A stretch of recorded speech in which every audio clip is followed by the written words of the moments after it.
সম্মানিত সুপ্রিয় দর্শক শ্রোতা, দেশ এবং দেশের বাইরে থেকে আপনারা যারা সংযুক্ত আছেন, আমাদের ভিডিও দেখতেছেন এবং শুনতেছেন, সবাইকে আন্তরিক প্রীতি ও শুভেচ্ছা জানিয়ে শুরু করছি আজকের প্রতিবেদনে আসা এই অপরূপ সুন্দর আপুটির জীবনের গল্প কথাগুলো তুলে ধরবো। কেন এসেছে প্রতিবেদনে বিস্তারিত আলোচনা থাকছে। তো আপুটি দেখতে খুবই চমৎকার, ওনার গায়ের রঙ ফর্সা, উচ্চতা 5 ফুট 2 ইঞ্চি লম্বা, স্বাস্থ্য ভালো, পড়াশুনো 5ম শ্রেণী পর্যন্ত পড়াশোনা করেছে।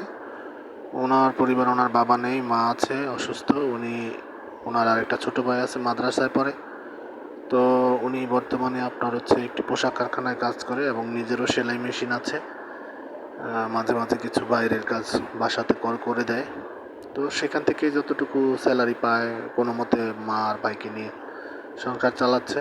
তো পারিবারিক হাল ধরতে গিয়ে আসলে বিয়ের সাথে বাসা হয়নি। বর্তমান বয়স 21, বিয়ের বয়স পার হয়ে যাচ্ছে, কোনো মনের মানুষ পাচ্ছে না।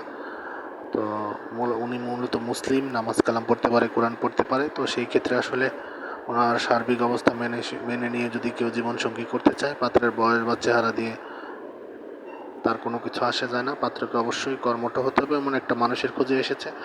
আপনারা যারা এই ধরনের অসহায় পাত্রীকে জীবনসঙ্গী করবেন, স্ক্রিনে দেওয়া নাম্বারে ওনার সাথে কথা বলে ওনার নাম, ঠিকানা, ডিটেল জেনে ওনার সাথে সম্পর্ক তৈরি করতে পারেন। আর আমাদের চ্যানেলের ভিডিও যারা নিয়মিত দেখছেন, ভিডিও ভালো লাগলে অবশ্যই একটি লাইক, কমেন্ট এবং ভিডিওটি সর্বোচ্চ শেয়ার করে চ্যানেলকে সাপোর্ট করবেন। আর চ্যানেলটিকে সাবস্ক্রাইব করতে ভুলবেন না, পাশে থাকবেন সেই প্রত্যাশা আজকের মতো বিদায় নিচ্ছি। সবাই ভালো থাকুন, সুস্থ থাকুন, স্বপ্নভূমির সাথে থাকুন। আসসালামু আলাইকুম।